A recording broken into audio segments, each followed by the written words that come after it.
கொள்ளு பருப்பும் கொள்ளு ரசமும் எப்படி செய்யலாம் அப்படிங்கிறத பார்க்கலாம். அதுக்கு 1.5 டம்ளர் அளவுக்கு கொள்ளு பருப்பை குக்கரில் சேர்த்திக்கலாம்.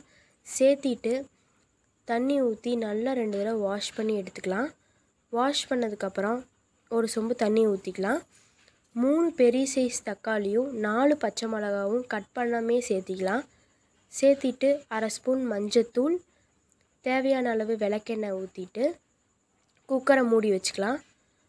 குக்கர் நல்லா மூடி வச்சுட்டு விசில் போட்டு 4 விசில் வர வரையும் விசில் போட்டுக்கலாம்.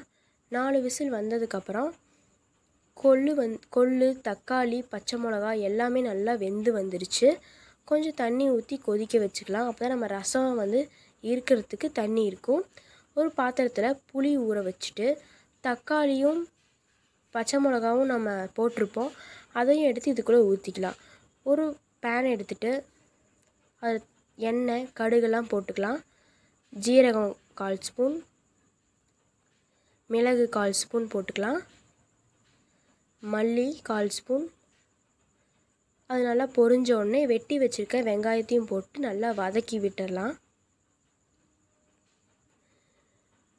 கருவேப்பிலையும் காஞ்ச மிளகாவும் 2 கிள்ளி சேர்த்து நல்லா வதக்கிக்கலாம்.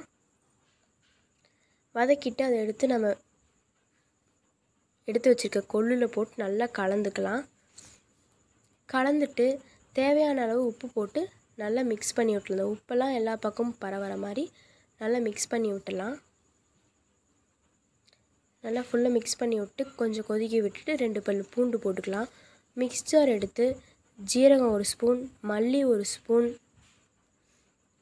மிளகு 1/4 ஸ்பூன், கொத்தமல்லி இலை கொஞ்சம் போட்டு 2 பச்சை மிளகா போட்டு கருவேப்பிலை கொஞ்சோண்டு சேர்த்து தக்காளி போட்டு நல்லா அரைச்சிட்டு வந்துடலாம்.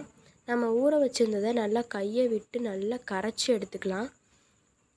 கையை விட்டு கரைக்கும் போது நல்லாவே இருக்கும், பார்க்குறதுக்கும் செய்கிறதுக்கும் டேஸ்ட்டாகவும் இருக்கும்.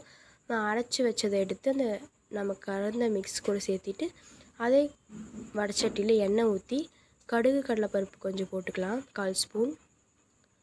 காஞ்ச மிளகாய் 2 கிள்ளி போட்டுக்கலாம். நம்ம கரைச்சி வச்சுருந்த ரசத்தை எடுத்து இதுக்குள்ளே ஊற்றிக்கலாம். ஃபுல்லாத்தையும் சேர்த்திக்கலாம். ரசம் பவுடர் கொஞ்சம் சேர்த்திட்டு உப்பு போட்டு கொஞ்சம் பெருங்காயத்தூள் போட்டுக்கலாம். நம்ம எடுத்து வச்சுருந்த கொள்ளிலையும் ஒரு 1/4 கரண்டி எடுத்து போட்டு நல்லா மிக்ஸ் பண்ணி விட்டுக்கலாம். நல்லா டேஸ்ட்டாகவும் இருக்கும் சேர்த்துக்கிட்டா. கொத்தமல்லி தழையை கொஞ்சம் ஆட் பண்ணிக்கலாம். இப்போ நம்மளுக்கு கொள்ளு ரசம் ரெடி ஆயிடுச்சு. நம்ம வேக வச்ச பருப்பு எடுத்து மிக்ஸ் ஜாரில் போட்டு அரைச்சிட்டு வந்துடலாம். அவ்வளோதான் நம்மளுக்கு.